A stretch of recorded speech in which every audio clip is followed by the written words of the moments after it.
বিসমুল্লাহির রহমানির রহিম। যেটি নিজের বিষয় নয় সেই ক্ষেত্রে মাথা ঘামানোটাকে ইসলামে মাকরু অর্থাৎ নিরুৎসাহিত করা হয়েছে। ক্ষেত্র বিশেষ আমরা দেখেছি যে যেটা নিজের বিষয় নয় সেই ব্যাপারে হস্তক্ষেপ করাটাকে ইসলামে গুনাহ অর্থাৎ হারাম পর্যন্ত করা হয়েছে।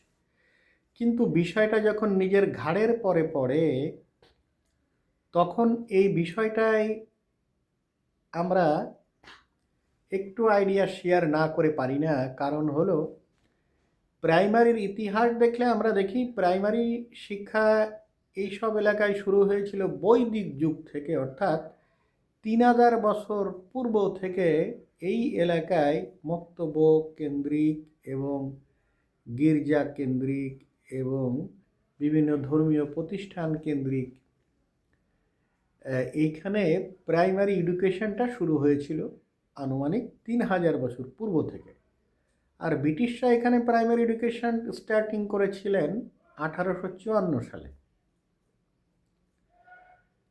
প্রাইমারি এডুকেশনটা অত্যন্ত আমরা খারাপ দেখি নাই পাকিস্তান পর্যন্ত, এবং স্বাধীনতার পরেও আমরা এটাকে ভালো দেখেছি। কিন্তু বর্তমানে আশ্চর্যজনকভাবে আমরা একটা জিনিস লক্ষ্য করছি, সেটা হলো অনেক প্রতিষ্ঠান ভালো আছে, আমরা তাদেরকে দোষারোপ করছি না, কিন্তু বেশিরভাগ প্রতিষ্ঠানের 25 থেকে 30% স্টুডেন্টস তারা বাংলা ইংলিশ দেখেও পড়তে পারি না। অনেকে অক্ষর চেনে কিনা এ ব্যাপারেও আমরা নিঃসন্দেহ নই। অর্থাৎ যেহেতু আমরা মাধ্যমিক বিদ্যালয়ে চাকরি করি, তাহলে এই বিষয়টাকে আমরা খুবই মানে মানে গুরুত্বপূর্ণ হিসেবে ধরে নিচ্ছি। কারণ হলো আমরা যদি সেকেন্ডারি থেকে ফিডব্যাক দিতে হয়, তাহলে এই ধরনের স্টুডেন্টসের মাধ্যমে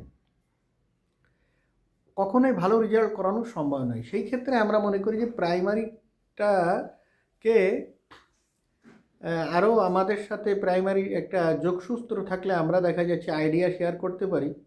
সেই ক্ষেত্রে আমি একটা জিনিস মনে করি, সেটা হলো প্রাইমারি স্কুলের যে সকল শিক্ষক রয়েছেন তাদেরকে তদারকি করার জন্য যদি আদার প্রফেশনালসরা আসে, যিনি কখনোই প্রাইমারি শিক্ষক ছিলেন না,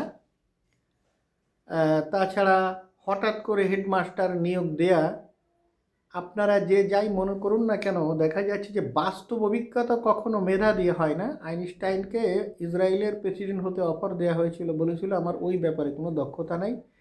নিউটনকে একবার এমপি হিসেবে আইন প্রণয়নের দায়িত্ব প্রদান করা হলে তিনি সেখানে ব্যর্থ হয়েছিলেন। ডাক্তার হিসেবে ইন্ডিয়ার বিধান রায় যতটা সফল ছিলেন, মন্ত্রী হিসেবে এতটা সফল ছিলেন না।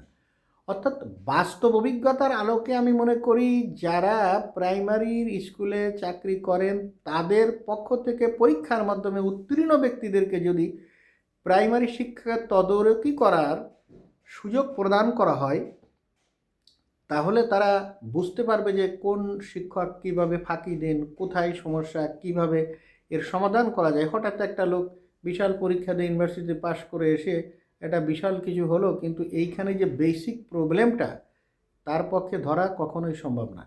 আমরা সেকেন্ডারিতে দীর্ঘদিন চাকরি করছি 20-25 বছর, এখানে আমাদের যে যোগ্যতা আছে, বিসিএস ফরেনের 14বারে যদি একজন প্রথম হয়, তার এই বাস্তব অভিজ্ঞতা নাই গ্রামের সাধারণ মানুষের সাথে কীভাবে চলতে হবে, বাচ্চাদের কী অবস্থা। সেই জন্য আমরা মনে করি যে প্রাইমারি স্কুল থেকে যে সকল ভালো শিক্ষক রয়েছে তারা পরীক্ষা দিবে, পরীক্ষা দেওয়ার পরে তারা উত্তীর্ণ হয়ে তাদের তদারকির দায়িত্ব যদি তাদের উপরে ছেড়ে দেওয়া হয়, তাহলে আমরা মনে করি যে প্রাইমারি এই এডুকেশনটা আরও অনেক সুন্দর হয়। যারা ভালো পড়াচ্ছেন, ভালো করছেন, এটা ঠিক আছে। তাছাড়া আমরা উন্নত বিশ্বে দেখেছি যে মহিলাদের পার্সেন্টেজটা কম এবং পুরুষদের পার্সেন্টেজটা বেশি, পুরুষদের কম।